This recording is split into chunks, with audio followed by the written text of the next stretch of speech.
ప్రజలకు ఆర్టీఐ చట్టం మానవ హక్కులపై అవగాహన కల్పిస్తామని RTI HRA association all India main organizer Alva Krishna తెలిపారు. విశాఖలోని విజేఎఫ్ ప్రెస్ క్లబ్ లో సమావేశ మందిరంలో నిర్వహించిన విలేకరుల సమావేశంలో ఆయన మాట్లాడుతూ RTI human rights activist association all ఇండియాకు main organiser national board committee of India సిఫారసులపై తనను నియమించనున్నట్లు తెలియజేశారు. RTI human rights activity association national board committee of India వ్యవస్థాపక సీఈఓ కామేష్ గాడి తనను జాతీయ స్థాయిలో మెయిన్ ఆర్గనైజర్ గా నియమిస్తూ ఉత్తర్వులు జారీ చేశారని తెలిపారు. పార్లమెంటులో ఆమోదం పొందిన తర్వాత రమారమి ఈ 19 సంవత్సరాలలో భారతదేశంలో ఉన్నటువంటి అన్ని రాష్ట్రాల్లో కూడా మరి ఆర్టీఐ ద్వారా ఎన్నో కార్యక్రమాలు జరుగుతున్నాయనే విషయం కూడా మీ అందరికీ తెలుసు. అయినప్పటికీ ప్రజాస్వామ్య దేశంలో ప్రజల చేత ఎన్నుకోబడినటువంటి ప్రభువులు ప్రజలను రాజులుగా చూడాల్సినటువంటి పరిస్థితి ఉంటుందనేది మా భావన. దానికి దౌర్భాగ్యం ఏంటి అంటే ప్రజల చేత ఎన్నుకోబడిన అతిపెద్ద ప్రజాస్వామ్య దేశమైన భారతదేశంలో ప్రజలకు సమాచార హక్కు చట్టం ద్వారా జరుగుతున్నటువంటి నిర్ణయాలు, చేస్తున్నటువంటి నిర్ణయాలు, తీసుకున్నటువంటి నిర్ణయాలు ఏంటా అని చెప్పేసి ఈ రోజు వరకు కూడా భారతదేశంలో ఉన్న ప్రజానికానికి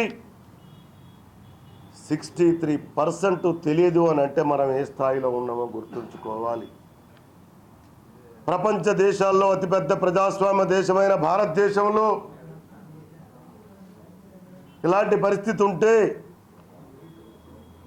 మరి రైట్ టు ఇన్ఫర్మేషన్ యాక్ట్ చట్టం అమల్లోకి వచ్చిన తర్వాత కూడా ఈరోజు మరి అనేకమైనటువంటి ఆర్టీఐ యాక్ట్ కార్యకర్తల మీద ఆంధ్రప్రదేశ్లో ప్రత్యేకించి దాడులు చేయడమే కాకుండా 2-3 చోట్ల కూడా వాళ్ళను చంపేయడం కూడా జరిగినటువంటి విషయం మీ దృష్టికి తీసుకొస్తున్న ఈ సందర్భంలో ఈ రోజున మరి చట్టాన్ని అడ్డు పెట్టుకొని చట్టంలో ఉన్నటువంటి కొన్ని లొసుకులను కూడా అడ్డుపెట్టుకొని ఎక్కడో ఒక దగ్గర ఆర్టీఐ కార్యకర్తలను చెప్పుకునే వాళ్ళు కొన్ని తప్పులు చేస్తున్నటువంటి మాట కూడా వాస్తవం అని చెప్పేసి సందర్భంగా మీకు తెలియజేస్తా ఉన్నా.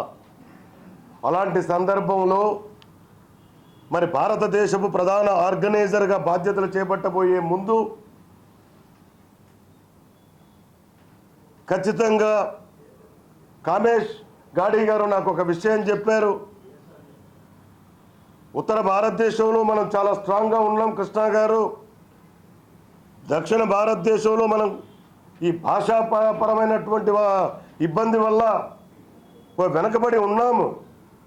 మీరు ఈ దక్షిణ భారతదేశాన్ని లీడ్ చేయమని చెప్పి వాళ్ళు అడిగితే, క్షమించండి సార్, ఇంట గెలిచి రచ్చ గెలవమని చెప్పేటో సామెత ఉంది. నూతిలో రాళ్ళేరని వాడు ఏట్లో రాళ్ళు ఏమెరుతాడు అనే ఉద్దేశంతో నేను ముందుగా మా రాష్ట్రంలో ఉన్నటువంటి 13 ఉమ్మడి జిల్లా